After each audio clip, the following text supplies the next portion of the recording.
Bonjour à tous et bienvenue dans cette nouvelle vidéo.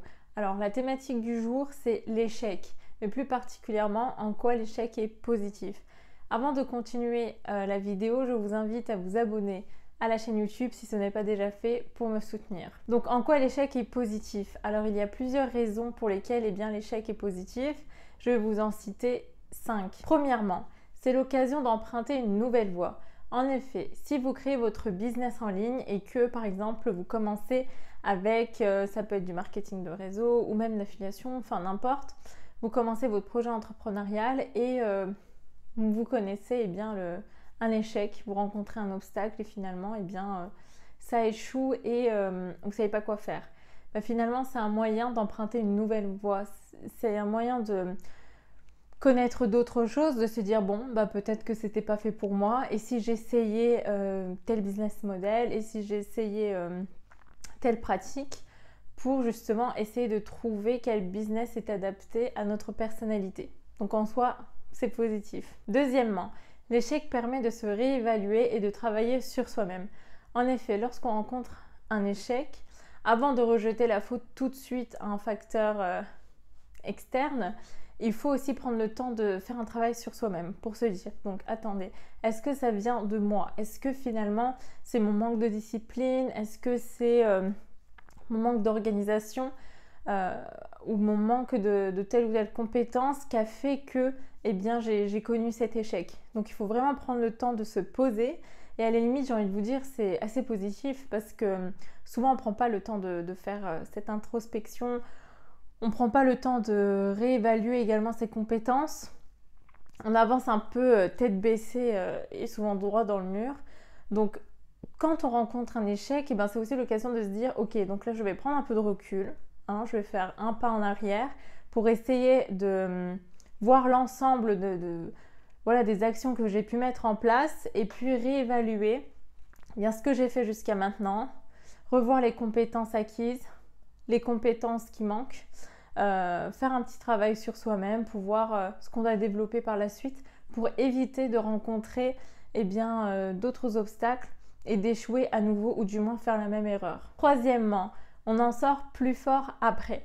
En effet, au fur et à mesure des échecs, des obstacles que vous allez rencontrer, croyez-moi, vous allez vous former une espèce d'armure, une espèce de protection qui en gros, quand vous allez rencontrer d'autres échecs par la suite ou d'autres obstacles à contourner, ça vous fera plus rien parce que vous allez avoir acquis tellement de choses et vous allez développer une force en fait, une résilience qui va faire que de toute façon vous êtes déjà passé par là, donc vous savez que vous pouvez vous en sortir, vous savez que vous avez déjà surmonté des obstacles beaucoup plus importants, donc ça va plus vous impacter et puis ça va surtout pas vous impressionner.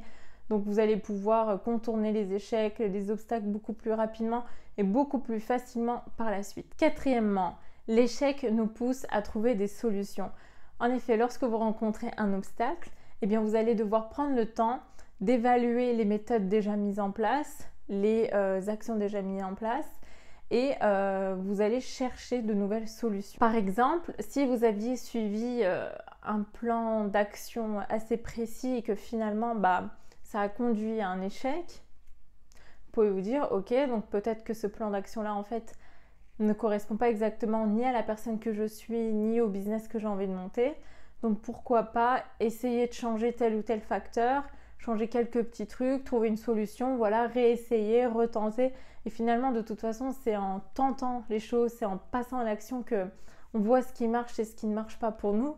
Parce que une méthode, une stratégie peut très bien fonctionner pour quelqu'un et ne pas fonctionner pour vous. Et on ne peut pas tout de suite en vouloir à la personne qui vous aura donné telle méthode ou telle astuce parce que c'était juste pas adapté pour vous ou pour le business que vous vouliez créer, tout simplement.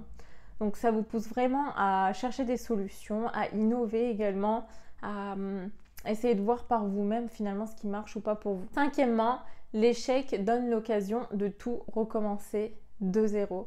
Imaginez-vous avoir créé un business, un projet entrepreneurial du moins, et que finalement c'est un total échec, c'est un gros échec et rien ne va. eh bien essayez de voir le bon côté des choses en vous disant bon bah ok, donc c'est ainsi, mais au moins ça me donne l'occasion de tout recommencer de zéro. Et encore une fois, comme je le disais juste avant, en changeant quelques petits facteurs qui influenceront ou pas eh bien, le projet par la suite. Mais au moins, eh bien, vous repartez de zéro. Vous repartez avec des bonnes bases.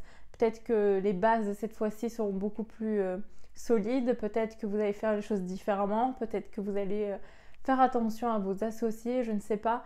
Mais en tout cas, c'est une bonne occasion de repartir de zéro et bah voilà, de faire en sorte, du moins, de ne pas reconnaître cet obstacle et d'échouer de nouveau. Voilà, j'espère que cette vidéo vous aura plu. Si jamais elle vous plaît, laissez-moi en commentaire un petit message pour me soutenir. Ça me fait super plaisir de discuter avec vous en commentaire. Dites-moi également quel genre de contenu vous voudriez retrouver sur cette chaîne YouTube. Ça m'aiderait beaucoup sur la création des vidéos. Je vous souhaite beaucoup de succès et je vous dis à très vite dans une prochaine vidéo.